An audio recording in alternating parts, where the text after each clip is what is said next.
welcome to the family here on Purple Mafia. I am your host, Paladino Joey, or Joey Awajan. Purple Mafia is available on all of your favorite podcasting apps, and I thank each and every one of you, once and always, for downloading and listening to the show. It is a great pleasure to be back on board with you once again today, though the circumstances completely suck. Vikings go into Green Bay, and, might as well have had Spurgeon win at quarterback, just like all those years ago. Packers 23, Vikings 6.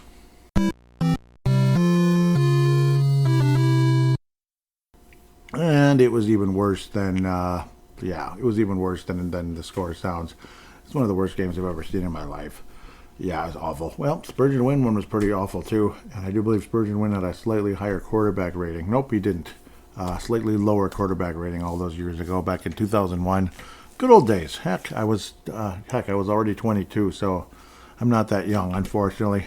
J.J. McCarthy is young, so it's not over yet, but I don't know. It's frightening right now.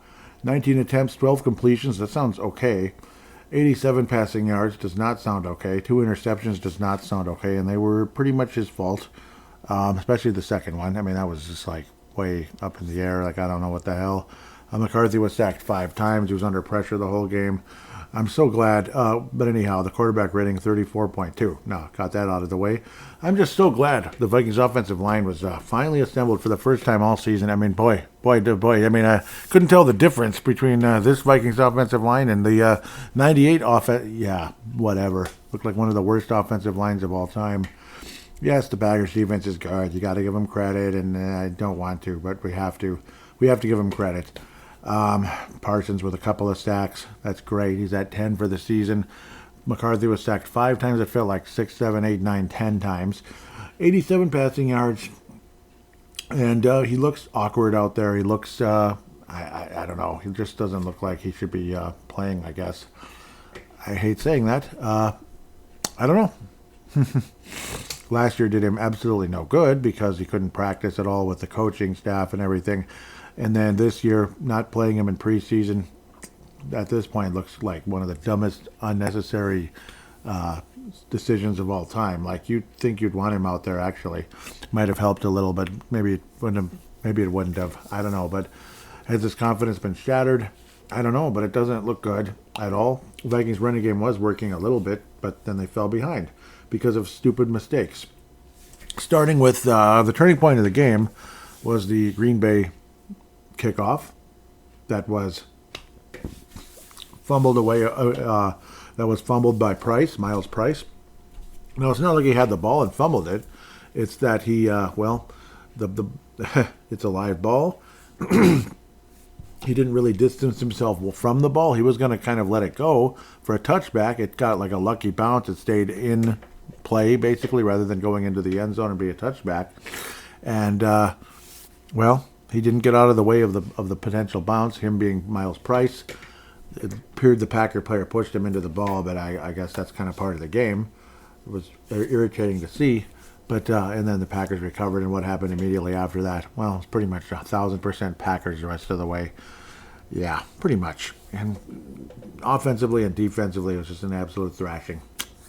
Vikings defense was fairly respectable once again, but when you pretty much put the Packers at like the goal line, at least in the red zone. Yeah, it was pretty much, it was the 5-yard line. You pretty much put the Green Bay Packers at the 5-yard line after, right after you made a stop. And it was a 4-point game at the time, early in the second half. Pretty much after you made a stop, you give the Packers the ball back at the 5. That was pretty much the curtains after that. That was the turning point of the game. Well, Dallas Turner had a sack. That's nice. So he's picking up some of those statistics, I guess. If you want to look at stats. Cashman had 16 tackles, though, of course, some of them were, desperation. Like, at least we stopped him. He had to come from behind and tackle players because of missed tackles from other guys along the way. Metellus had one of the weakest holding calls we've ever seen, or defensive pass interference calls we've ever seen. 12 tackles for him, 16 for Cashman. I mean, my God, how many tackles can you get in a game? That's insane. Van Ginkel had some good moments. He had some meh moments. Generally, I thought he was okay. Eric Wilson also for tackles for loss. We appreciate those. Generally speaking, Jackson had a nice moment at the very least. 7 total tackles for him. But the Packers had the ball, it felt like the whole game, because the Vikings offense couldn't do anything. And as the Vikings defense generally did a pretty good job in this game, they started to tire, like any defense is going to do in a game like this when, your offense doesn't do jack bleep. Well, they kind of did something early. 52-yarder by Will Reichard. That's appreciated.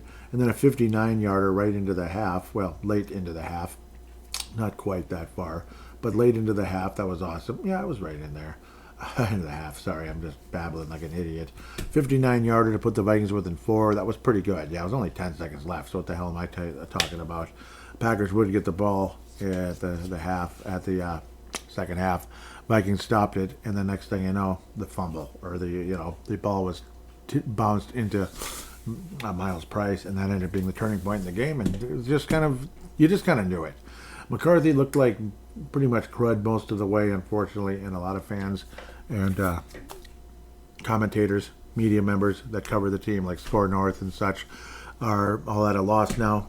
Experienced fans like myself and those of you listening right now that have been around for a long time and have seen this team continue to fail one way or another, be it quarterback of the future, be it taking a Culpepper who was extremely exciting, extremely athletic, but at the end of the day, was he really a winner?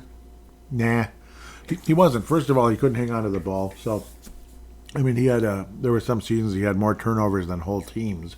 So that's how it goes. And yes, the quarterback has the ball more than anybody else. So, of course, they're probably going to lead the team in turnovers. But, I mean, to have more turnovers than basically entire teams, that's pretty crazy. Culpepper. So I don't put Culpepper on a pedestal that some of you do out there. Obviously, he was a hell of a talent. There was that. But again, I refuse to put him on this high pedestal like he's like the second best quarterback in Vikings history. I don't know. But then again, maybe he is. Because who else did we really have? Kramer had his great moments. And his career wasn't all that great in the second half or so, as he definitely had an alcohol problem. Wade Wilson was, he was kind of a glorified Case Keenum at the end of the day. That's pretty much what he was. But Case Keenum also took the Vikings to the NFC title game, so kind of look at it that way. Obviously, he had some nice moments, but it wasn't like a career-long type of thing.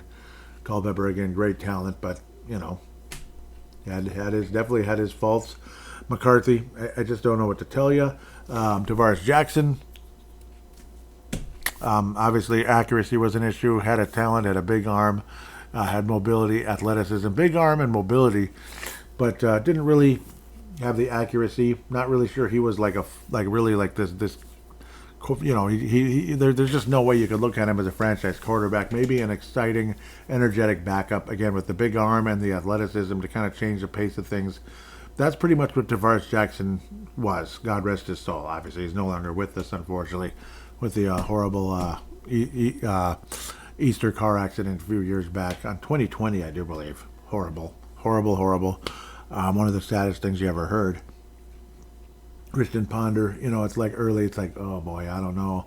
And then you saw a few promising games against San Francisco in 2012. It was the most listened to show in the history of Purple Mafia, which is really sad. That long ago, yeah. It's been that long since I've had that many listeners to Purple Mafia, at least from what I've seen anyway.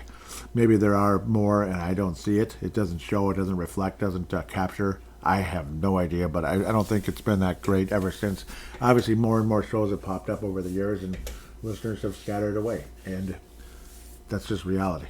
And Viking fans probably kind of get frustrated and quit on the franchise over the years as well because of the Christian Ponder type draft picks. You get your hopes up a little bit. He had a very promising game against the Green Bay Packers. Pops up injured the next day. The Vikings make the postseason. Comes up injured the next day with a bruised bicep, basically. And then you have Joe Webb out there who was lousy. Just, he was another Spurgeon Wayne or another whatever. Another Ponder, basically. Like the bad version of Ponder. He's like a bad version of Ponder. Not a legitimate quarterback in the league. Whatever. Like, Tavares Jackson was definitely better than Joe Webb. He just had some athletic moments here and there, basically. Christian Ponder, there was literally nothing there. There was no arm. He had some mobility, but he would always come up a little short whenever he tried to get that first down, like scramble for a first down. He'd always seem to magically come up a little short. It was frustrating beyond belief. It just always wound up that way. McCarthy, I don't know what to think. I mean, this is a national champion quarterback. But I don't know. I mean, I just don't know what to think right now, other than the hope is it's early, and obviously he went up against a really, really good defense, and Green Bay is a bleep zone. I can't stand it. You know, I love Lambeau Field, but I can't stand the Packer fans there. They're obnoxious beyond belief. I have no real hatred for general Packer fans. Like, I know quite a few, and they're nice people, but something about the ones there, it's just a different vibe. It's just a different vibe. That's all. It's not the best. More so, it seems like every little thing that goes their way, they go crazy and get up in your face. It's just obnoxious. So we'll get off of that right now. I don't know. It just, I'm not sure where to go with J.J. McCarthy right now. I'm not ready to call him Christian Ponder just yet. It's just it's a unique situation because of that stupid meniscus last year. You think, well, it's his second year. Is it though? Is it his second year?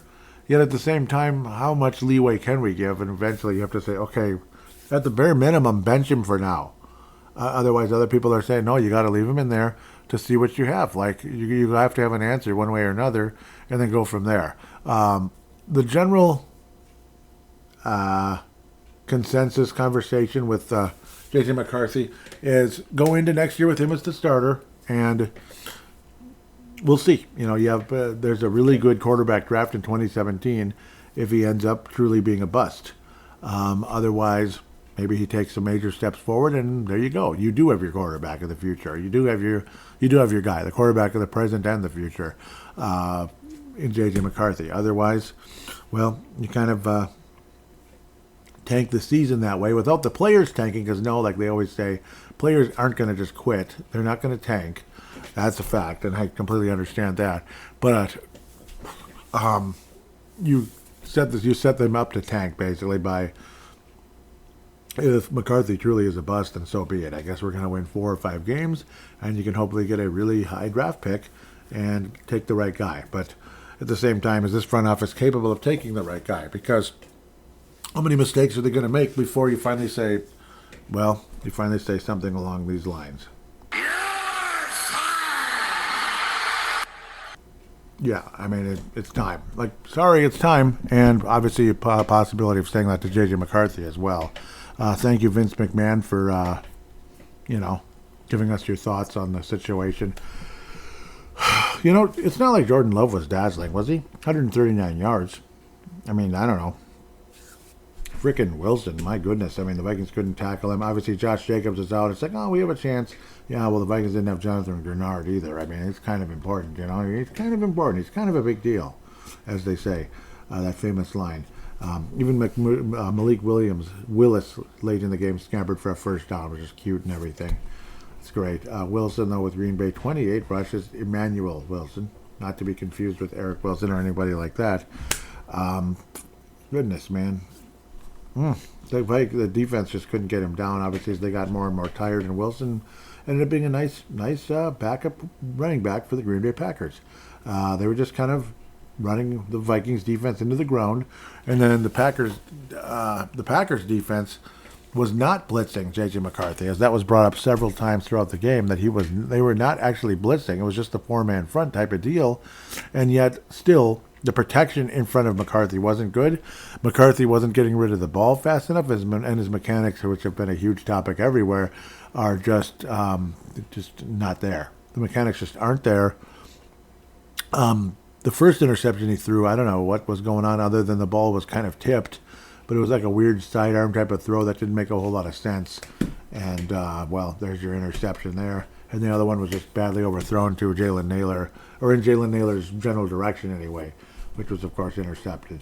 And this Vikings defense, as good as they can be at times to make stops and such, obviously it feels like they never make the tackles when they absolutely need to. Like, it's just not there. But the forced fumble, the interception, they just haven't been happening.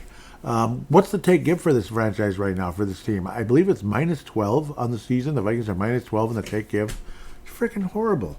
Last year, the Vikings were one of the best in the league. This year, they're easily one of the worst, if not the worst, in the league. And I think the Vikings are the worst now in the whole take give department, which is embarrassing.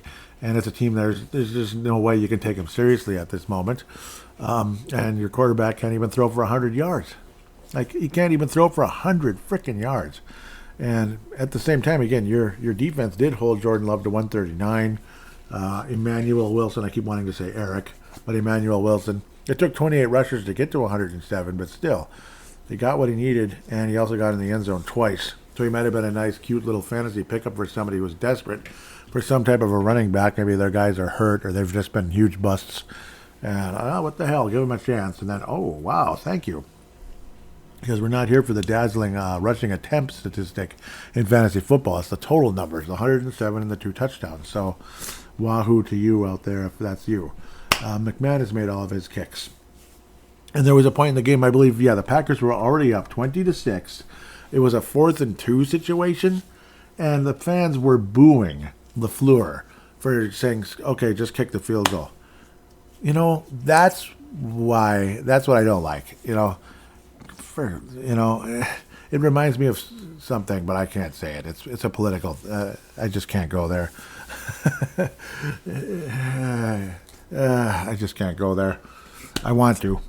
Do I want to? But it's just beyond. It's like childish. Like, cut it out. Seriously. It's so childish. Like, seriously, you're already destroying us. Just bleep you. Just kick your, bleep you, Packer fans, if you're going to boo your coach for kicking a field goal when the game is basically over anyway. For kicking a field goal rather than trying to, run up the score even higher. Let him do his job. It's not like I'm, going to fall on a sword for LaFleur. He drives me crazy. I'm not a huge LaFleur fan, but of course it's because he's on the Packers side. I wouldn't mind him too much if he was wearing purple and gold, I suppose. Considering how the purple and gold coach has been doing the past several games with some of the crazy, stupid play calling. Like, what was it, 3rd and 1? And we hand the ball off to TJ Hawkinson. That made about as much sense as, I don't know. I mean, you're better off giving me the ball almost in that situation, in a running situation. What are you doing? TJ Hawkinson is a slow tight end who clearly is the term that's been throwing all over that's been thrown around by the Phil Mackeys and such, and I would say accurately thrown around, is cooked. Cooked. You're giving a cooked tight end a handoff in a short yardage situation. It makes about as much sense as, it doesn't make any sense. The one thing that makes sense when a coach makes that kind of play call? Screw you! You're fired! Yes, Vince McMahon chiming in once again. I hope you know who Vince McMahon is. Yeah, you probably do when you hear his voice.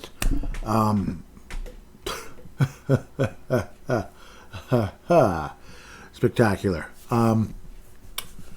Things, there's 2 positives in this game. You know what they are? Well, Ryan, is it Ryan Wright? Yeah, Ryan Wright. Remember that guy? Last year, it looked like he was going to be a bust. That was going to be it. 55.5 average. That's right. Two of them in the 20. He actually had an extremely rare touchback last week. I was like, oh my God, he had a touchback. That'd be the punter. The other positive, Will Reichard looks like about as good a kicker as there is in the league. Now, knock on wood when it comes to that around here.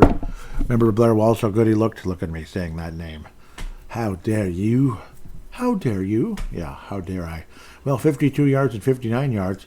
Any other positives in this game?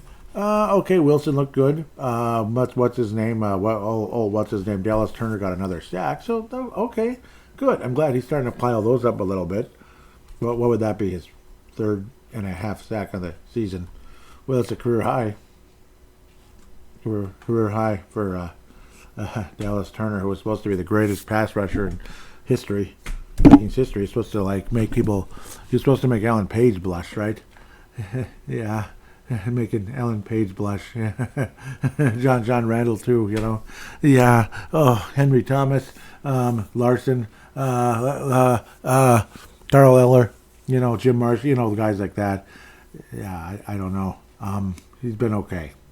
He's been okay. I mean, he's adequate. But I don't know if he's worth all the equity given up to trade up to get him. It's not been the case so far.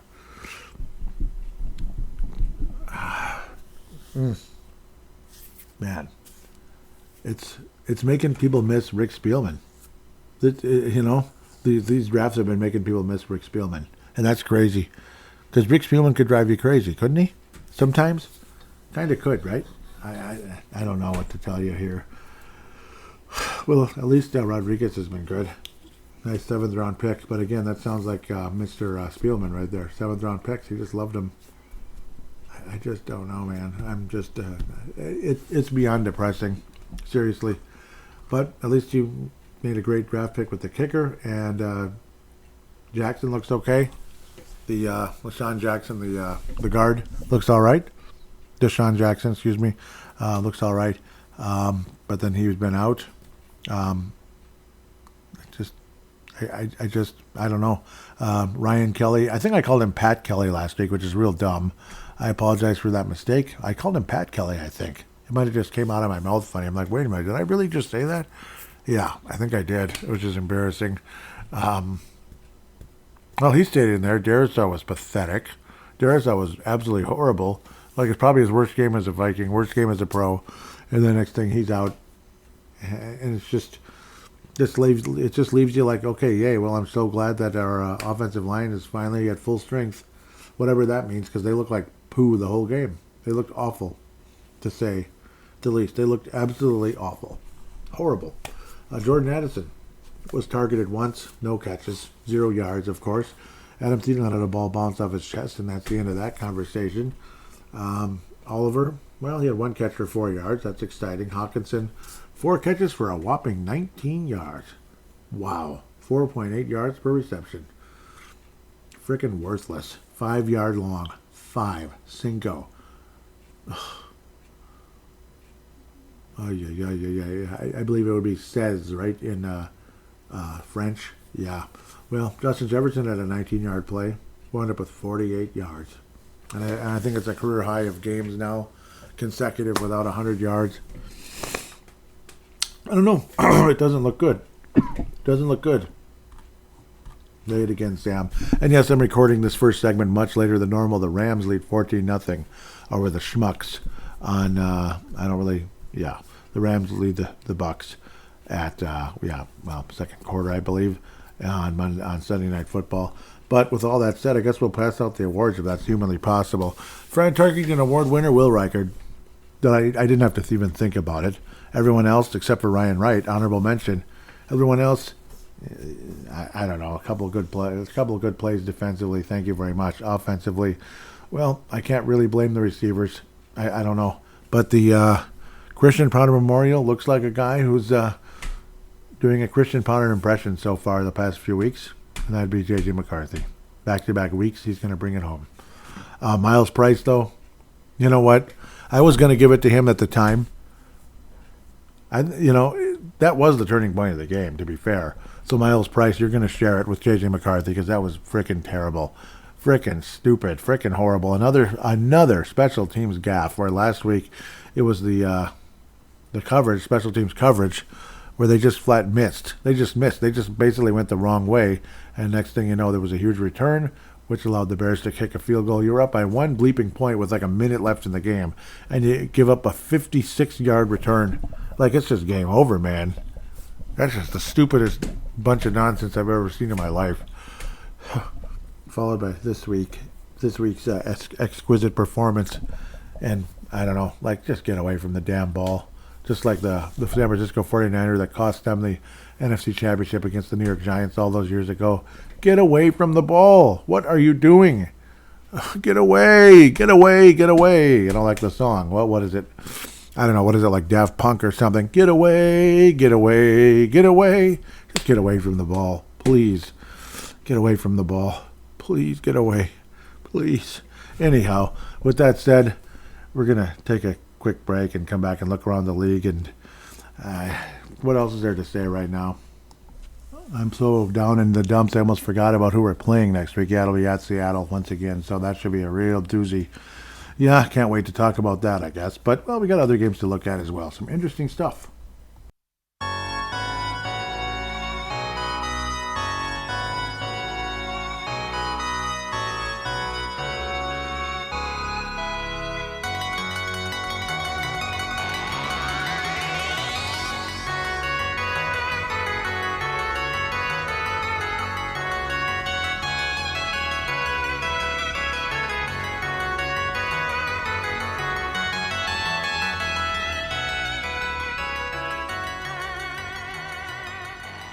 And we are back here on Purple Mafia, segment number 2. Let's just keep rolling. I was checking to see if there were any call-ins.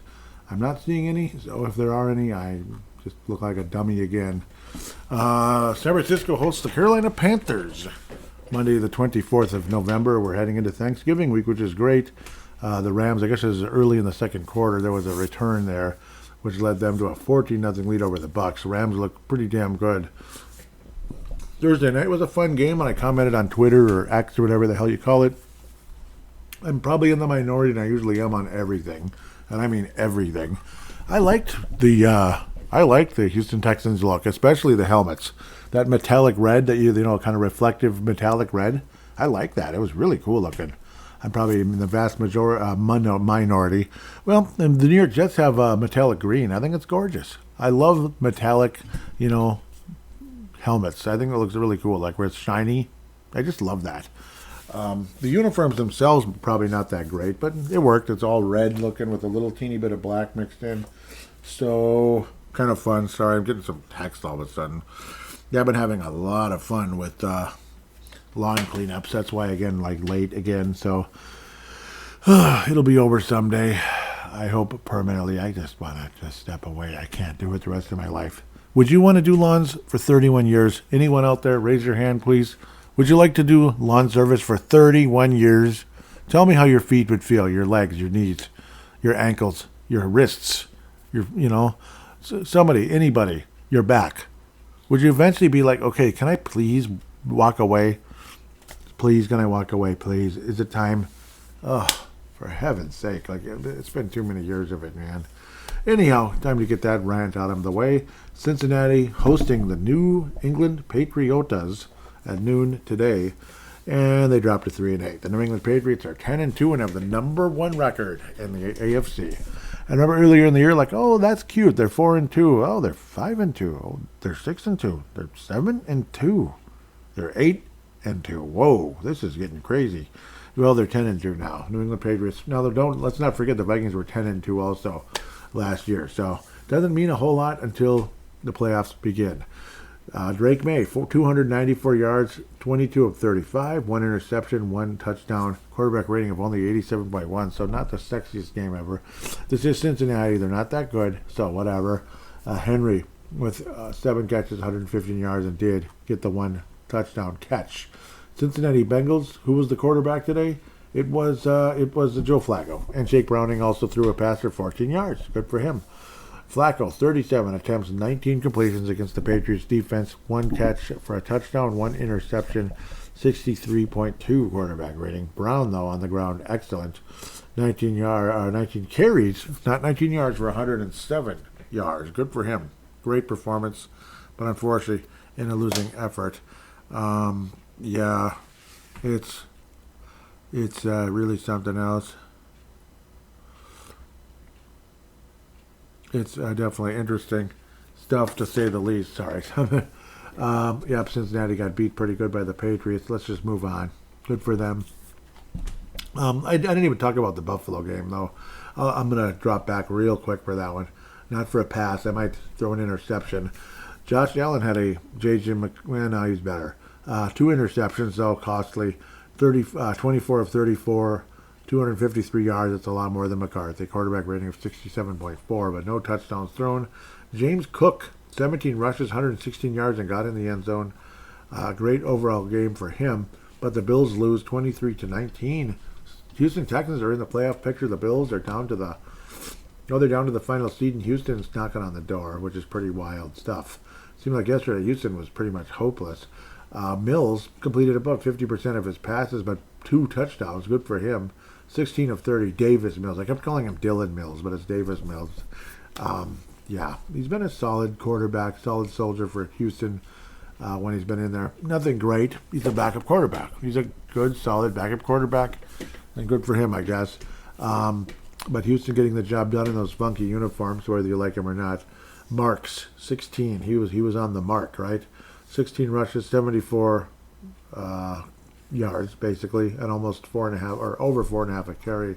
Good for him. Houston wins. They're 6-5. The Bears and the Steelers, also Detroit and New York Giants. We've got to leave those for last, besides Seattle and Tennessee. Interesting. We'll move on from that. I don't want to talk about this flipping game. And, today is another one of those kind of games where it's like, can I just not only retire from the lawn service, retire from Purple Mafia too? Because it's like, can I just relax? Can I just relax? I'm sick of killing myself doing these stupid lawns for 31 bleeping years. I'm just done. I'm just wasted. I'm done. But then covering this team and this frustration. Okay, here we go. This is the quarterback of the future. It's finally going to be the answer, and it looks like we're not even close. And it's just things like that make you want to just step away and that's it. Adios, amigo. Or come back in 10 years like I did with fantasy football. I retired from fantasy, and I came back after, I think it's 14 years. Man, that's a long time to step away. I retired from fantasy, and that was it. But anyhow, the frickin' Chiefs. Frickin' Chiefs were down to 5-5. I loved it. Love seeing the Chiefs lose. I hate them so much. I can't stand them. I can't stand Kelsey. I'm tired of Mahomes. I don't like that Paccio guy. He's a cocky blinkety blank. Colts look like they're going to win the game. Everything looks good. And then it just didn't work out. Ends up going to overtime, and the Chiefs get the job done. Just a disappointing game. Like some poor flipping tackling by the Colts. Imagine if they were 9-2 right now and the Chiefs were 5-6. That would be awesome. Daniel Jones was solid. I mean, it's not like he hurt the Colts. It's not like he was spectacular either. 2 touchdowns, 181 yards, quarterback rating of 99. Nothing spectacular. That's the thing. They didn't really stand out. Like Jonathan Taylor, 16 attempts, 58 yards, didn't get in the end zone, 3.5 a carry. Just kind of mediocre performance. And other than a 27-yard carry, his rushes per attempt were probably less than 2 yards a carry. So other than one good play. So kind of 2 yards in a cloud of dust most of the way. Michael Pittman is mediocre as always, but he did get in the end zone. But 27 yards and 5 catches. Just kind of a meh game overall. Ogletree did have a nice touchdown catch, which was really exciting. And you thought maybe the Colts might get the job done, but ultimately it just wasn't meant to be. Didn't this happen all those years ago? A mediocre, it was like a 9-7 Colts team was playing a Chiefs team that had a 13-3 record. Steve Bono was a quarterback. Jim Harbaugh was quarterback of the Colts. But there was something magical about Harbaugh and the Colts, captain comeback, all that cool stuff. And then Bono, it's like, he's a career backup, and I don't know. I mean, it just kind of reeked of like, yeah, they had a nice little season, but here come the playoffs now. And it didn't surprise me all that much when the Colts upset the Chiefs. After, again, they were, they were the 6th seed in the AFC, and then they beat the Chiefs. And I remember a classmate at school at the time, and it's like, it's a Monday morning, leave me alone, I don't want to talk. It's like, oh, Joey, the Colts beat the Chiefs. Can you believe it? I'm like, yeah. I just kind of like said almost in an arrogant way, like, yeah, I can believe it, because Steve Bono, quarterback of the Chiefs, BFD, big bleeping deal. So, I mean, whatever. Where Harbaugh was captain comeback. That's kind of what it does. It didn't surprise me that much. It didn't. And, Colts went to the AFC title game and lost by the skin of their teeth to the Pittsburgh Steelers, who lost by the skin of their teeth to the bleeping Cowboys. So it's like, not the Cowboys again. And my brother was afraid, like, yeah, Joey, if the Colts won, Dallas would have kicked their ass in the Super Bowl anyway.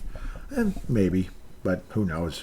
It's too bad. I mean, boy, did we all want Pittsburgh, didn't we?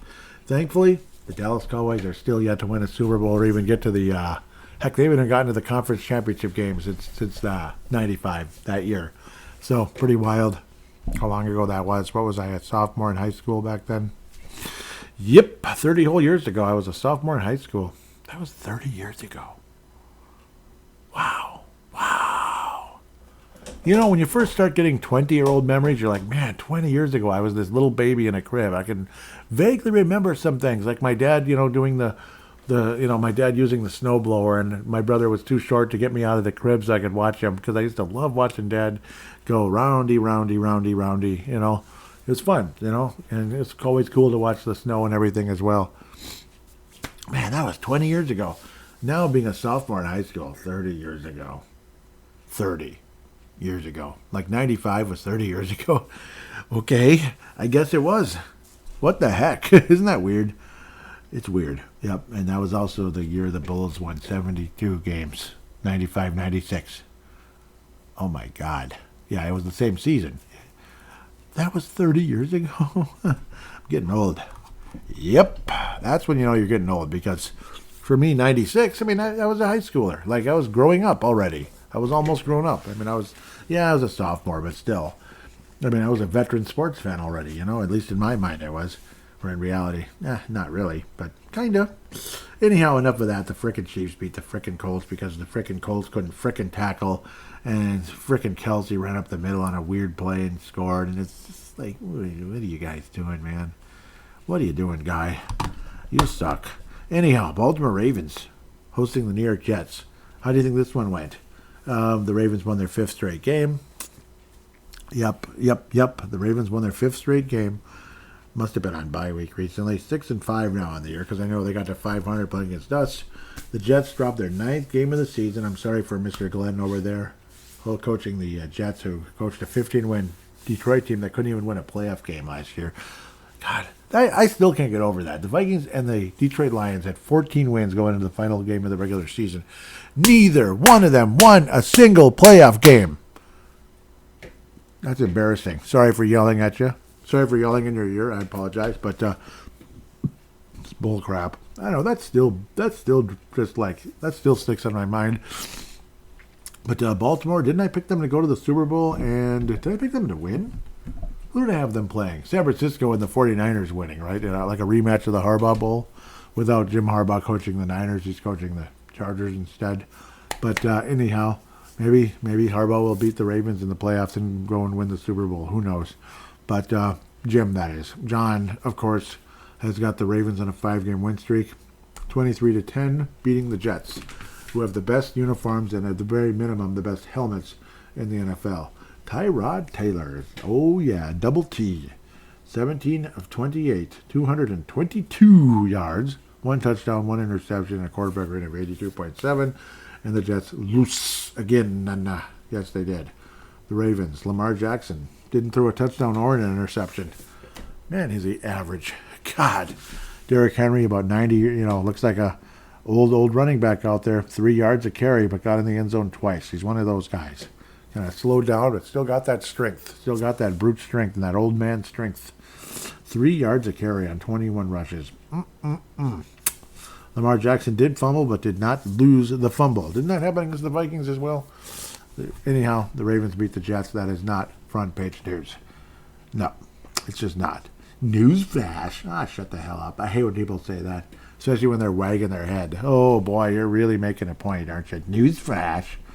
Shut up. It's usually some schmuck who thinks they're so cool. Well, the Cleveland Browns beat the Las Vegas Raiders. Yep, Raiders are 2-9, same record as the Jets. Man, it's depressing.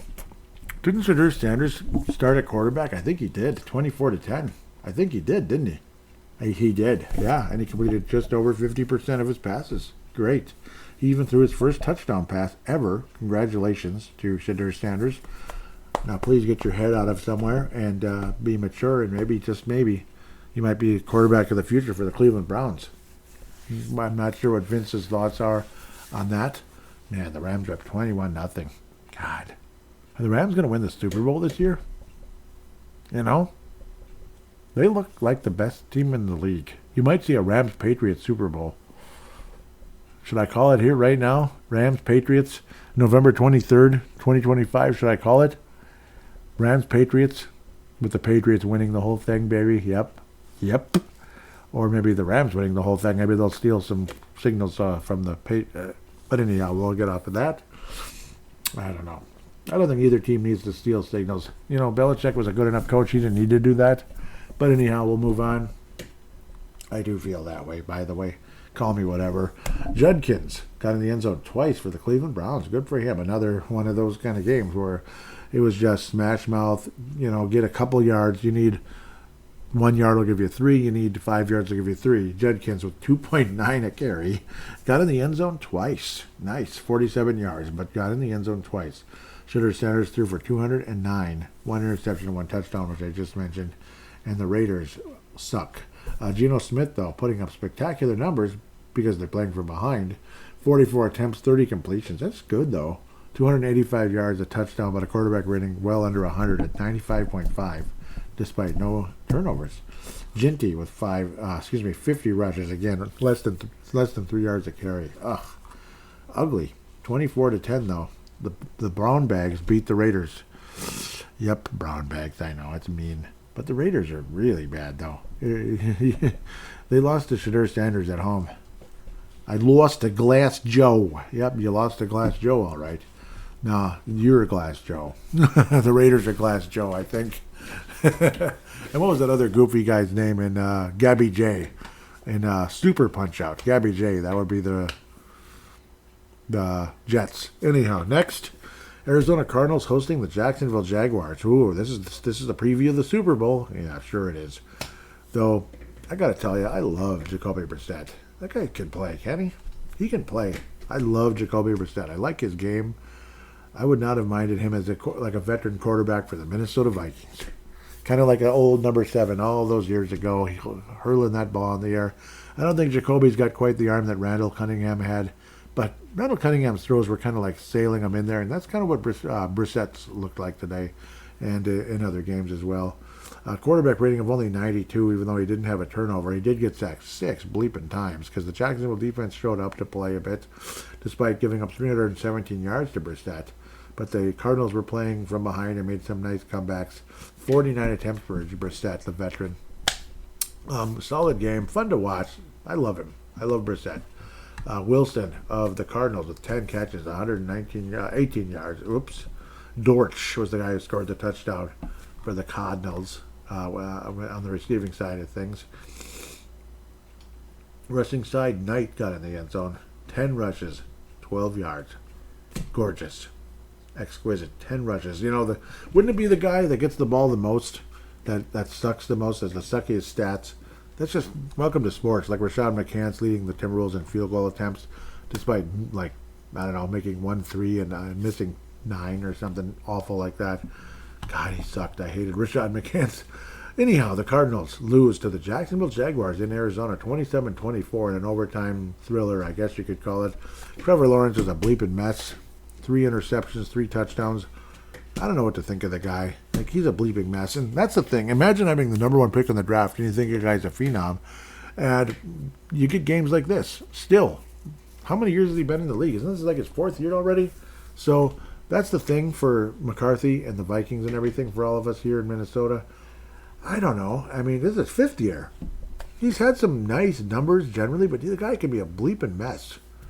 Interestingly enough, his career high in interceptions was 17. That was his rookie year. Those are some pretty crappy numbers. I mean, he showed some flashes, though, at times. I don't know. I just don't know. It's weird. I can't believe it was 17 games all those years ago, but it was way back in 21. And it was a weird time to enter the league as well. But Little had the game-winning kick, and the Jacksonville Jaguars are 7-4 and hanging on to playoff position. Good for them. So we'll see how that all turns out in Jacksonville, Florida. Dallas Cowboys and Philadelphia Eagles were smoking the Cowboys, and the Cowboys just kept chipping away and end up winning the game 24-21. A pretty nice comeback. Eagles led this one 21-0, and the Cowboys just kind of the Eagles would never score again, and the Cowboys just kept chipping away, one piece at a time, like the old cliche. 289 yards for the 60 million, well, no, this is Jalen Hurts. 289 yards and 39 attempts. It's like their offense just kind of stopped happening. Hurts did get in the end zone twice, and he did throw for a touchdown. So great fantasy numbers. Barkley lost a fumble and ran for 22 lousy yards on 10 rushes. What is up with this guy? I don't know. It's weird. Barkley was the best running back in football last year. But doesn't it always wind up this way where a guy puts up like crazy 2,000-ish yard numbers and then he follows up the next season with like, what the hell happened? Barkley did have 7 catches for 52 yards, so good for him. But again, the fumble lost was a crucial turn of events for the world champion Philadelphia Eagles, who were 8-2 coming into this one. They end up losing to the Cowboys, who finish are currently at 5-1 on the season. The $60 million quarterback threw 36 passes, 354 yards, 2 touchdowns, 1 interception, and a quarterback rating of 103.2. So good for him. That would be Dak Prescott if I didn't mention that. Pickens for Dallas, 9 catches, 146 yards, and a touchdown. CeeDee Lamb with 4 catches, 75 yards. Good for him. Yay, yay, yay. Though he was targeted 11 times in the game. So what a mess. A wild deal. Aubrey made the kick that ended up putting the Cowboys ahead and ended up winning this one. And, wow, surprising stuff. The Cowboys ended up having a walk-off victory over the Philadelphia Eagles. Wow. Didn't imagine that one coming, but it came. Eagles had them beat. I mean, yeah, the whole planet would think 21-0 Eagles, this one's over. Just change the channel or whatever. Unless you're a podcast host for the Cowboys. How much fun would that be? Kirk Cousins, Kirky McClutcheton, Kirk O'Chains, Kirk whatever the heck you want to call him. Kirk fist pound while eating, what do they call that? Ranch pizza? Pizza Ranch. What the heck, I'm an idiot. Pizza Ranch. It's actually really good. And I love that cactus pizza. It's just, it's delicious. And I know, and it's not real cactus. It's just delicious, like dessert cactus bread, whatever the hell they call it. Oh, it's so good. Free plug for Pizza Ranch. I missed it. Kirk O'Chains, 23 attempts, 16 completions, 199 yards. Of course, he had a grape jelly stain. Come on, Kirk. 2 touchdowns, 107.0 quarterback rating. Kirk O'Chains come back to Minnesota. Well, no, I got to stay in Atlanta because a certain guy had another serious knee injury. A certain guy named Michael Penix. 3 ACLs in his career. Might as well be like the former Minnesota Wild forward who had 4. You just need one more, and okay, I'm not trying to make light of it. I'm sorry, that's horrible. It's really horrible. They beat the Saints 24-10, but it's nice to see Kirk Cousins at quarterback, I guess. This was in Nolens, and remember, Kirk Cousins beat the New Orleans Saints in the playoffs. Remember that? Great throw to Adam Thielen to lead them to victory, the Vikings, that is, along with a certain tight end making the big catch. Everybody in New Orleans swears that Kyle Rudolph pushed off before he made that touchdown catch, but we'll try to ignore that here because we've had enough push-offs around here as well. But that was against the Cowboys. Kirk O'Chains did have a fumble, but it was recovered. It was a strip sack type of situation, but the ball was recovered by Atlanta. So Kirko, kind of a Kirk O'Chains type of game. Didn't quite get to 300 yards, but the Saints defense is semi-respectable when you consider Dennis Allen was the coach just a year ago. So you got to think some of that Dennis Allen defense is still there, obviously. So, I mean, it is what it is. I mean, there's not a whole lot of offense in, what do they call the place? New Orleans. They're 2-9 on the season. The Falcons are 4-7. That sounds familiar. Falcons had to win today to have the same record as the frickin' putrid Vikings. Do you realize how funny and sad that is at the same time? And this team whooped our butts in U.S. Bank Stadium. This same team whooped our butts. And Mr. I Can't Stay Healthy, Michael Penix, and again, I'm not trying to be rude. It's disappointing for the Falcons. They whooped our butts. They made us look like crap in that game. And they had to win today to have the same record. Think about that. Of course, they beat the Saints. They didn't exactly go out there and they didn't beat the Cowboys or anything. Ooh, or the Titans. No, I'm just kidding. They sure as bleep didn't beat the Patriots.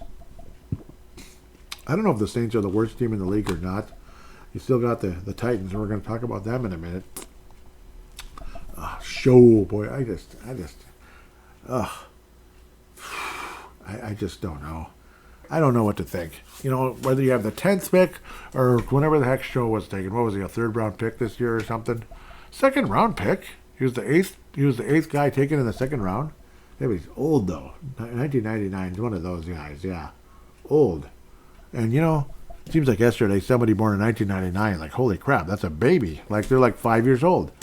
Yeah, not anymore. Let me tell you, he's 26. He's 26 years old. I wouldn't like that as a rookie quarterback. I can't deal with it. I just can't deal with it. Talk about mediocre. That's just grasping for straws at that point, taking a guy in his mid-20s in the draft, or early in the second round, when you're the New Orleans Saints trying to, I don't know, trying to rebuild because you had a long stretch of some pretty good football. You even won a Super Bowl. You also, cheated pretty nastily in an NFC title game before that, 2 weeks before that Super Bowl. Yeah, I mean, it was, they did a little bit of underhanded stuff in that game, but that's, we're just going to look past that, and still the Saints will still get their Super Bowl, and the Vikings get absolutely nothing. But, yeah, we'll just move on from that one. Whatever. Anyhow, yeah, we will move on because we have to. Crazy back and forth game. Another one of those back and forth crazy games.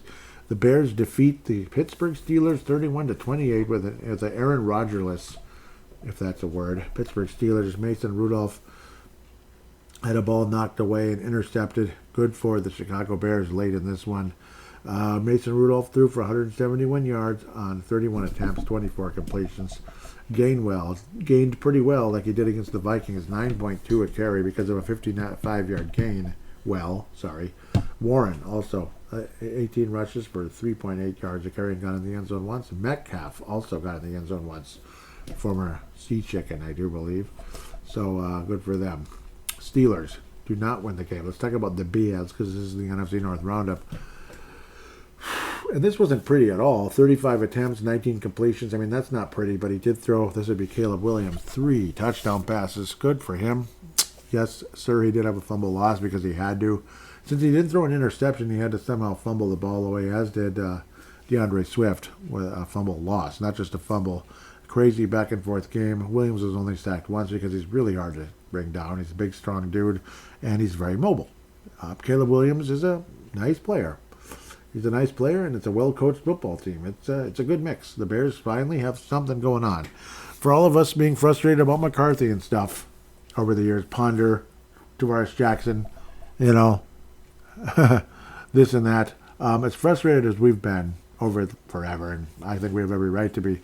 Imagine being the Bears. You had Cade McNown. You had Rex Grossman. Well, he actually helped them get to the Super Bowl, but that was the defense, I think, was more the reason why the Bears were there. Urlacher-type guys more than Rex Grossman. You had McMahon, who was very respectable, and he was a good quarterback, but not great. The Bears may finally have a franchise-esque type of guy, even though he's not the greatest thing ever yet. Yeah, I mean, we're talking, going back into the leather helmets when they had a franchise type of quarterback for that era in particular. So imagine all that. The Cade McNowns, Steve Stenstrom, who was never really highly thought of or anything, but still, he was a quarterback of the Bears at one point. Steve Stenstrom. Rolls right off your tongue. I mean, does that sound like a winner? Steve Stenstrom. That's exciting stuff. That I guess you never do know. Otherwise, you got number 9 with the black face paint and the alter ego, and he threw for 87 yards against the Packers. 87. Anyhow, let's move on. The Bears do beat the Steelers. They're 8-3, and they're one of the best teams in the NFC. They're the number 3 seed right now in the NFC, if you can believe it, because Detroit lost. No, they didn't lose, but they do have 4 losses. They did lose recently, but not to they lost to the Vikings, which is really weird to think about. Yeah, it's really weird. They played with their food, and they snuck past the Giants. Another close, heartbreaking loss for the Giants. They have about 20 of them the last 3 years. After beating the Vikings in the playoffs, it's been like a snake-bit organization with close losses like this. 34-27 in overtime, the Lions defeat the New York Giants. Jameis Winston at quarterback, exciting stuff, 366 yards, but he threw an interception, of course he did. And he completed only 50% of his passes, too. Yeah, 366 yards. Crazy, crazy stuff. Robinson for the Giants, 9 catches, 156 yards, and a TD. Man. And Jameis Winston also was a receiver on a touchdown on a trick play by the Giants to get them in the game and make things interesting. Fun stuff. Jameis Winston. I mean, it's a fun game. Entertaining game to say the least. Wasn't Koo on the Falcons just the other day? Now he's the Giants kicker. Wild. Wasn't he on the Falcons recently and then he got cut or whatever after Vikings, well, did not beat them. They got whooped. Jahmyr Gibbs had a nice game for the Giants, the whatever they call the Lions. Goff, of course, included an interception, but Gibbs at 219 yards and 2 touchdowns. Definitely the star of the whole week, I'd have to say. Though Amon St. Brown as well. 9 catches, 149 yards and a touchdown, and Gibbs receiving a touchdown to go with his 219 bleeping rushing yards and 2 touchdowns. So 3 touchdowns total. 264 total yards with 3 touchdowns for Jahmyr Gibbs. He might as well have thrown a touchdown as well. Holy smokes, man. And they're wearing those ugly, weird, well, they're not even ugly, but you know who they look like? They look like the Hopkins Royals. If you happen to be a local person here in the Twin Cities, the Hopkins Royals, well, I'd like to tell you, I graduated from Maranatha Christian Academy.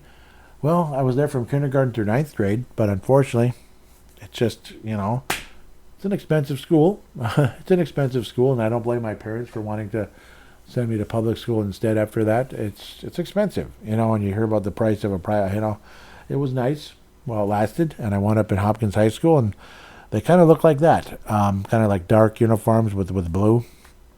A silver blue, but with a lot of black as well, and that's what they look like. They look like the Hopkins Royals. Well, stand and cheer the Hopkins Royals. They beat the New York Giants. Yay. Anyhow, let's move on.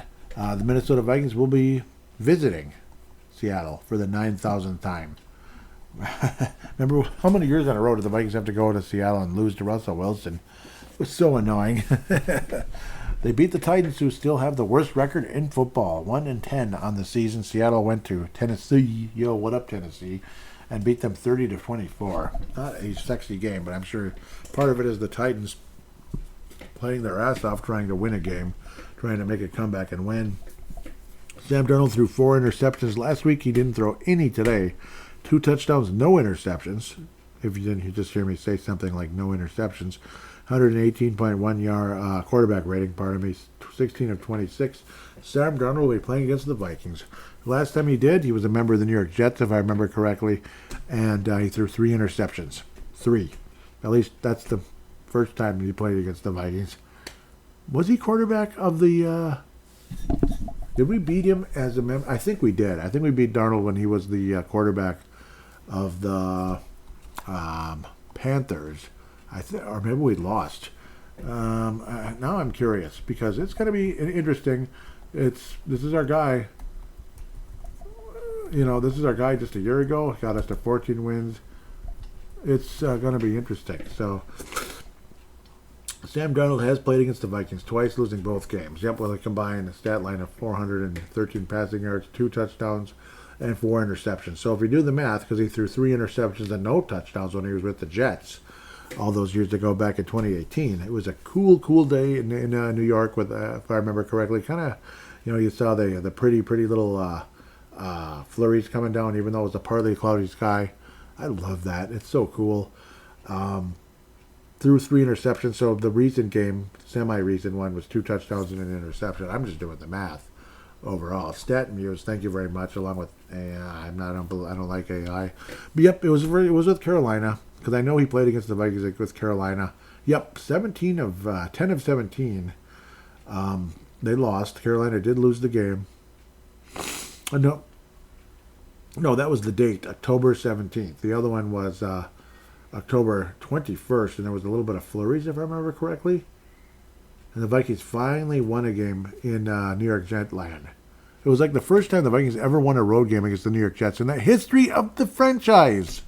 How crazy is that? The history of the Vikings franchise, they never won against the New York Jets on the road. That is crazy. Oh, I guess Darnold did throw a touchdown in that game with the goal. I do believe, 3 interceptions. He did have 1 touchdown, but his quarterback rating was 34.4. So in 2021, against that awful Viking team that ended up firing Mike Zimmer at the end of the year, Darnold's numbers were ironically, strangely similar. 17 of 42 when he was at the Jets in 2018. 17 of 41. So he threw one less pass. So his percentage was 1% higher. That's crazy. 41.5% percentage, whatever, accuracy. Quarterback rating of 55.6. 1 touchdown, 1 interception for the Carolina Panthers. The Vikings beat Sam Darnold. So are the Vikings going to drop Sammy to 0-3? I doubt it. I think Sammy D finally beats the Vikings here. Third time's a charm. Like a certain coach who only won regular season games and couldn't win in the playoffs once said for his Cleveland Browns team all those years ago. That would be Marty Schottenheimer, by the way. Couldn't beat the Jets. That was against the Jets.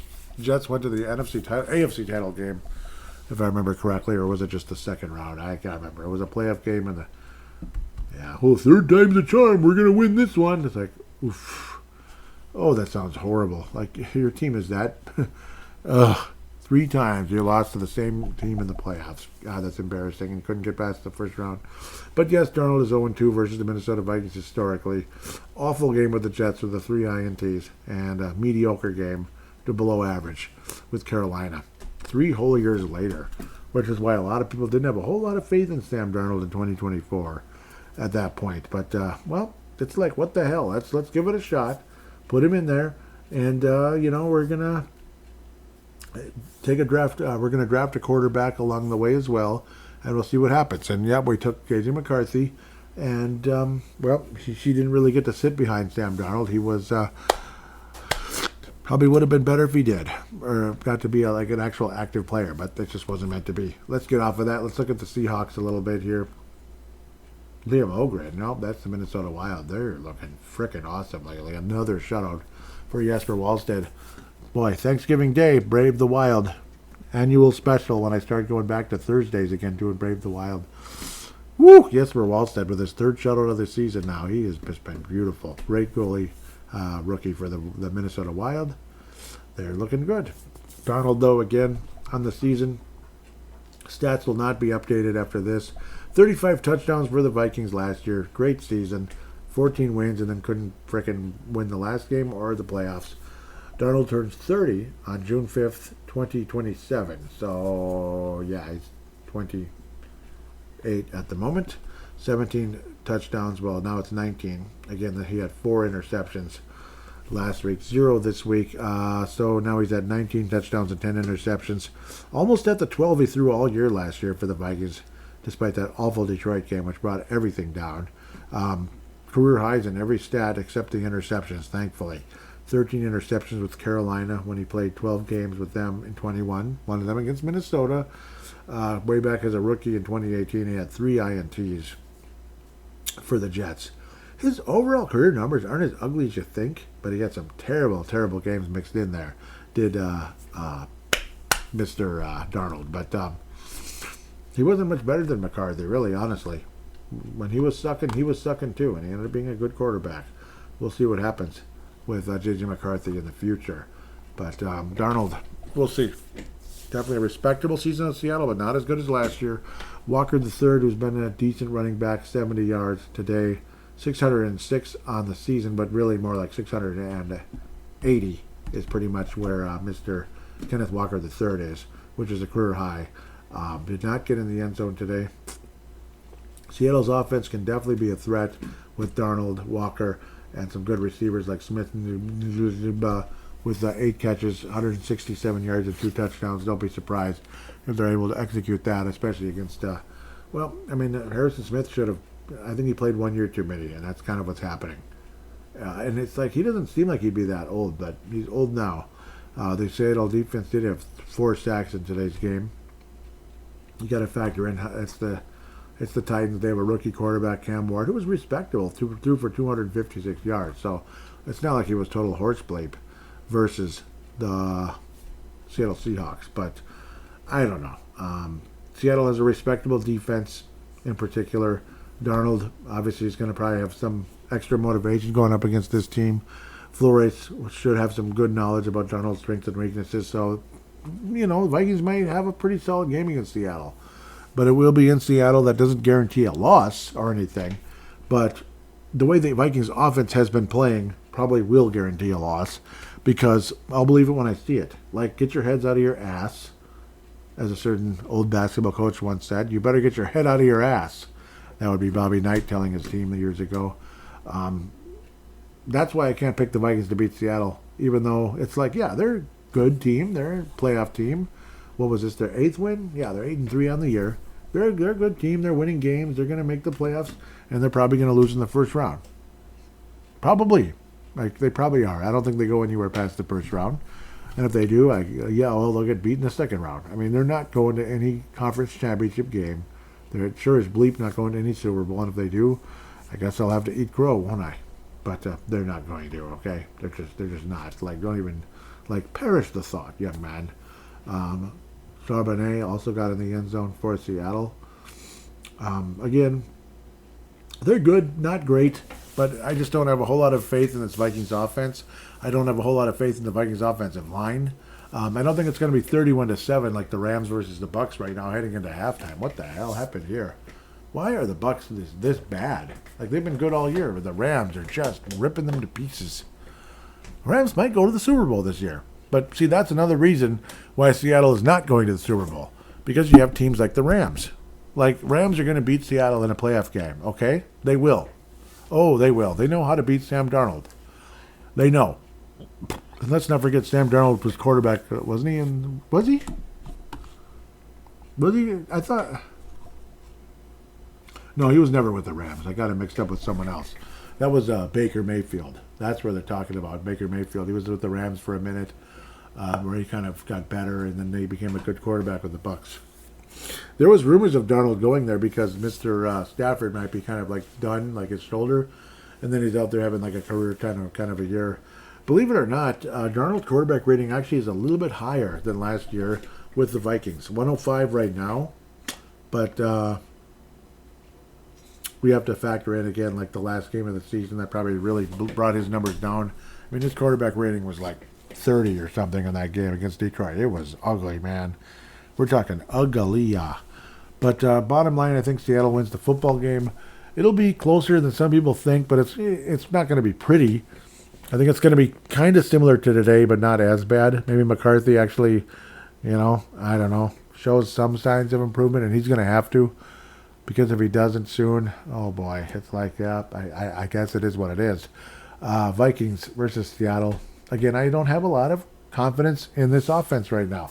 I don't like the play calling. I don't like some of the personnel.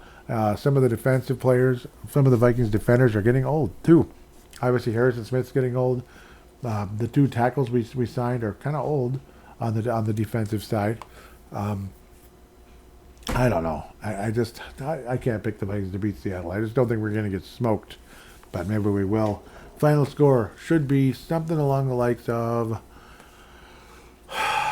let's say the Vikings hang in there a bit, 27-17. The Vikings lose by 10, but are respectable, and they hang in there. McCarthy has some good moments, some signs of improvement. We're going to see a pulse from J.J. McCarthy next week, but still, Vikings do not win the game. He will have 1 turnover, not 2 or 3. One turnover. J.J. McCarthy. He'll probably still get sacked a good 4 times in the game, though, unfortunately. Seattle beats the Vikings by 10. With that, we'll take a quick break and return for fan interaction.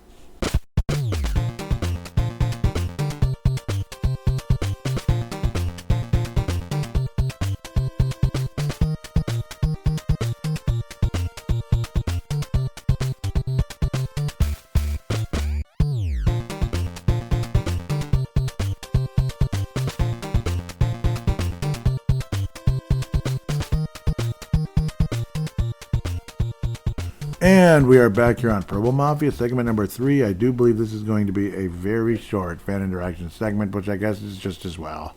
I'm sure fans were very disappointed, frustrated. I think we're only going to hear from 2 people. That's it.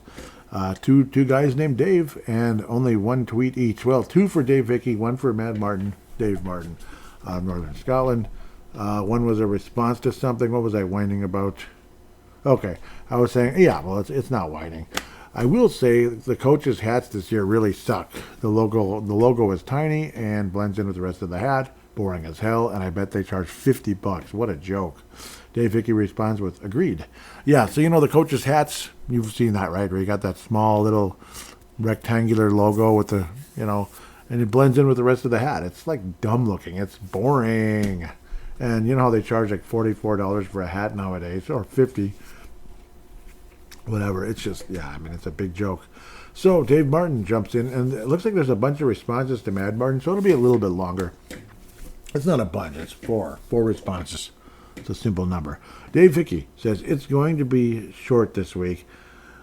J.J. McCarthy sucks. I've been defending him for the whole season, and he's been beyond disappointing. No touch on easy passes, just a rifle. Yep, he's been just throwing the ball too hard. Like, instead of sailing just like in Mighty Ducks, like he might need to work with Gordon Bombay or something. Gordon Bombay, where, I know, and it's just a fictional character in a movie, a fictional movie, whatever. But you don't shoot the puck to your teammates, you sail it to them. How he used like an egg, whatever, when it's like, oh, pop, no, you have to receive it, you have to cradle it, but that was part of it. You don't shoot the puck to your teammate, you sail it to them. So it's like you gently slide the egg to your teammate, and they have to cradle it, rather than just, So that's kind of what it's been like. There has to be something here. But anyhow, no touch on easy passes, just a rifle, and Thielen has dropped more balls than he's caught this year. Yeah, that's a fact. He's been horse bleep too. I was not a big fan of the AJ, what was his name? Yeah, Adam Thielen. I just called him AJ Thielen. He was a former Minnesota Wild draft pick that was a huge bust. We'll get off of that right now. Adam Thielen, the Vikings gave up too much for him. And I remember thinking it at the time, and it's like, oh, well, what the hell? He'll be a nice mentor. Yeah, whatever. Mentor of what? Mentor of what? You know what I mean? He calls into Dan Barrero. Okay, there's some Mad Martin responses. That's good. So we got a few from Mad Martin, and I'm happy about that. I'm actually very, very happy about it. And then Dave Hickey, that was awesome, by the way. Thank you. That was a great post, and I greatly appreciate it. And I can't disagree with you. I can't. J.J. McCarthy did suck. Horribly. Dave Martin, Mad Martin. And it's a little bit of it's a lightning round. So it's Mad Martin all the way here. Mad Martin, lightning round, let's go. I'm struggling to find words to describe that offensive performance. McCarthy showed no improvement whatsoever today. That second half was absolutely brutal. Will he show any improvement in the next 6 games? ? I hope so. I'm scared right now, honestly, because I'm worried. Not scared, worried. I'm worried. I'm saddened and worried at the same time, because I want him to succeed. I'm rooting for McCarthy. I don't want him to be Cade McNown. I don't want him to be Tavares Jackson. But right now, Jackson would be better. Probably. And I hate saying that. But Tavares in his rookie year looked like bleep. Ponder in his rookie year, like 2011, he looked horrible. So, I don't know. And then they ended up staying generally horrible. They show little signs, they tease you a little bit, but then ultimately they weren't up to par to being the guy. They just were not. It was a big old bust. Yep. So that's kind of how that goes. Anyhow, next, to Dave Martin. If he doesn't, about him showing up, him being McCarthy, if he doesn't improve, where the hell do they go next season on that performance today? I find it hard to see another win, and now we call the delights of Seattle if Darnold lights up the defense. It will really rub salt into the wound. Yep. If Darnold beats us real bad. I'm not expecting him to light us up. I'm not. I think he's going to have at least 1 turnover, maybe 2 in the game. I am not expecting Sam Darnold to light the Vikings up, because I think Brian Flores, was around him enough last year to have an idea of how to frustrate him. But I guess we'll have to wait and see how that turns out. But I don't think the Vikings beat Seattle at the end of the day either. Next, clearly they didn't expect McCarthy to be this bad, but it's looking like they overestimated his abilities. I guess looking back, he didn't have to do a lot at Michigan, so why did they draft him knowing he would be the centerpiece of an O'Connell offense? that's a tough one. That's a real tough one, and I'm, again, hoping and praying that somehow, some way, things improve. But they didn't improve at all so far. Sorry for that cough. Popped up out of nowhere. I have to cover up some more coughing here. My apologies. Ned Martin said, I'm not ready to call McCarthy a bust, but it's certainly not looking good, and I'm not sure I could stomach watching much more of this. Yeah, today was just like a waste of time. And, you know, Packer fans just rub it in your face anytime they have something go right. So it just was just double irritating, wasn't it? You know, the sacks and such. Or he couldn't even get rid of the ball, him being McCarthy, of course. Today he looked lost. Thankfully, we have only 6 more games to endure. Yep, I'm not going to miss this season too much, no. It's too bad. You know, we were very hopeful coming into this one. Obviously, the numbers for Purple Mafia have already dipped. Thank you very much, JJ. I had Brett Favre to thank back in 2009 for the numbers exploding at the time, plus the fact there wasn't a whole lot of competition for a Minnesota Vikings podcast back then. But I don't know. It is what it is now. Anyhow, final thought from Mad Martin. And after today, I struggle to see where we win another game. If nothing, the off-season inquest is going to be interesting. And at present, I see very little to be optimistic about other than the kicker. Yep, and the punter too, right? No, nope. Other than Will Reichert is a whole lot. Because I mean, even Christian Darrisaw looked bad today. Think about it. Even Christian Darrisaw looked bad today. And I thought he's been kind of lost all season. I think he's been recovering from injury from last year's devastating injury all year. And sometimes guys come back and they're not the same. Just like T.J. Hawkinson. Like T.J. Hawkinson he's junk now, basically. And it's mean to say that, like you're almost kicking him when he's down. But he's junk right now. And what the Vikings are paying him is just a big joke. So there's no chance he comes back next year. Unless it's on the kind of restructure of like, we're talking like it's not even close. Like not even close to what he was making before. Otherwise, Hawkinson's out of here, you know, and that's just how it's going to have to be. It's an L, you know, as the young people would say. T.J. Hawkinson is a straight up L. As for J.J. McCarthy, I'll say I. Incomplete. We can give him a little more time, I'd like to say. I don't blame Dave Hickey one bit, though, for saying J.J. McCarthy sucks. No. So far, he does. And I remember the Chicago game, like, man, that's ugly stuff. And then, oh, look at that. That was fun. And then Detroit is like, oh, my, here we go. This is exciting. And then it was like, after the great like couple of drives, it was like, man, this is getting kind of ugly again. Now look at his quarterback ratings all the way down to like 69. What the hell happened here? Jeez. And then clutch in the end, and oh my God, there it is. We just beat Detroit on the road for the first time in forever. J.J. McCarthy. It was ugly, you know, late, but in the end he got the job done after the great start. Holy cow, you know, not the greatest stat line, but man, he got the job done in Detroit. Hell yeah. And then, since then, it's been like, what is going on? Oh no, this is depressing. We're talking really depressing. And that's pretty much how it's been ever since. And it's really sad. That's pretty much how it's been ever since. So, with all of that said, thank you so much for listening. Thanksgiving is here, at least for those of you here in the United States. Mad Martin, do you have kind of a Thanksgiving over there in that part of the world? I'm not sure they do, but they probably have something similar, right? Even like Australia, I believe, has a Thanksgiving. Canada absolutely does. It's earlier. I believe it's in October. Canada does. So any Canadians listening, yep, I hope you had a happy Thanksgiving over there in Canada. But for here in the U.S., I guess as local as we can get, Iowa. There's people in New York that listen to the show. I believe even Hawaii. I wonder if Hawaii's still way up there like it once was, which is really cool to think about. Sometimes I don't know what the heck. It's like they've kind of...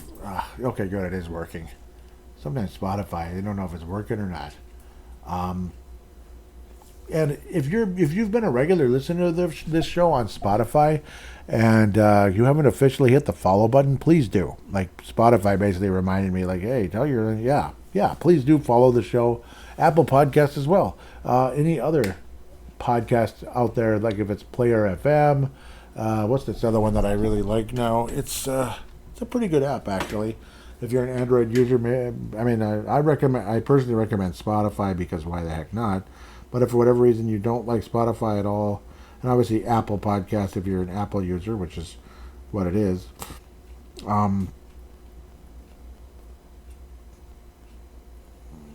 If you're an Apple user, but otherwise this other app is called Antenna Pod. Yeah, I like that one, Antenna Pod. Obviously free. I'd recommend that. I think it's a good one. I think it's a really good one. So yeah, kind of like Antenna Pod. It's a nice app if you're an Android user and maybe you don't like Spotify. There's always Apple Podcast. It's all over the place. Rural Mafia is everywhere. Please follow the show if you could. It would be greatly, greatly appreciated. I was going to look at the audience just for fun here. And again, thank you so much, Dave Martin and Dave Hickey. You guys are the absolute greatest, and I mean that with sincerity. Yeah, China is a strong second place, actually. Yes, U.S. is 75.5%, but China's got 9%, which is, third place is United Kingdom, 4.2. So really appreciate you. Even Australia, 1.6. And Vince still listens. 2.4 for Brazil. So this is the countries, of course, that listen. And Apple Podcasts is the strong, favorite, so to speak. Let's look at the states. Yep, Iowa's still in first place, 16.6. Minnesota has grown a bit, which is surprising, 16.5. And third place, still a very strong standing, Hawaii. Aloha, 9.9%. Basically 10% of Purple Mafia listeners are from Hawaii. Aloha. And I say that with full sincerity. I love you. Thank you, Hawaii. Thank you, Minnesota, for listening. But Iowa, of course, you are still the king, 16.6. Surprising to see Minnesota catch up a little bit. Doggone it, Minnesota. But it's okay. Hey, I appreciate Iowa. I appreciate Hawaii. And you know what? If you're from Minnesota and you love Purple Mafia, thank you. God bless you. I'm not trying to rip on Minnesotans. I'm really not. South Dakota's fairly high. Georgia. Canton, Georgia, apparently is the strong listenership there. Doggone it. You can't just go back. It's got to go way back when you go back. That's annoying. Interesting that China's in second, though. Hi, China, if you happen to be listening. Minneapolis first, St. Paul second, Eden Prairie third. I always wonder who the heck they might be. You never know. Like if maybe they know me, maybe they don't. Mound is up there. Cannon Falls, Madelia. That is really cool. Madelia, Minnesota. I mean, that is really cool that people from Madelia listen to this show. If that just might be relatives, and that would be really cool if that's the case. It's really cool, man. Thank you for listening if you do. I mean, it means a lot. Spotify. How do I go back? It's so dumb. Okay, that's how you do it. Florida. Yeah, that's a pretty good balance of like 4-ish% with like Georgia, South Dakota, California. Wonder if Dylan listens. That'd be great. He's a Bears fan, but great. Just an amazing guy. Got me started in podcasting. Dylan Richardson, just in case he's listening. Wow, look at all the different cities in Iowa. So cool. I love you, Iowa, and I really mean that. I'm saying that with full sincerity. Hawaii, can I come over? So Honolulu is well in first place, 82.4%. Pearl City and Kaloa, not Kahlua, but Kaloa. In blue Hawaii, can I come over? Okay, sorry. 10% though. I mean, what an honor. Thank you, Hawaii. Seriously. Maybe you like the team a lot more than me, but God bless you guys. Seriously, man. And when you talk about Thanksgiving, what I'm thankful for you. I'm thankful for you, Iowa. I'm thankful for those of you in Minnesota that listen, Hawaii, North Dakota, Georgia, South Dakota, California, Florida. I'm thankful for you guys. I really am. And I'm saying that with sincerity, not with sarcasm. New York, yep. It used to be a little higher, but it's still there. Yeah, I'll stay off of New York for now. But no, God bless New York. The actual city is the lead. So, hell yeah, I love you, New York. I don't love everything about New York. I'll just leave that where that is. But God bless you, New York. I mean, and I say that with full sincerity. Heck, I mean, I rooted for the Yankees over the Dodgers, put it that way. That's how I feel about the LA Dodgers. China, Shanghai. Yep, thank you for those of you in Shanghai, which is apparently the strong listenership there. United Kingdom, England, Scotland, laddie, Northern Ireland, and Wales. Wales. Isn't that cool?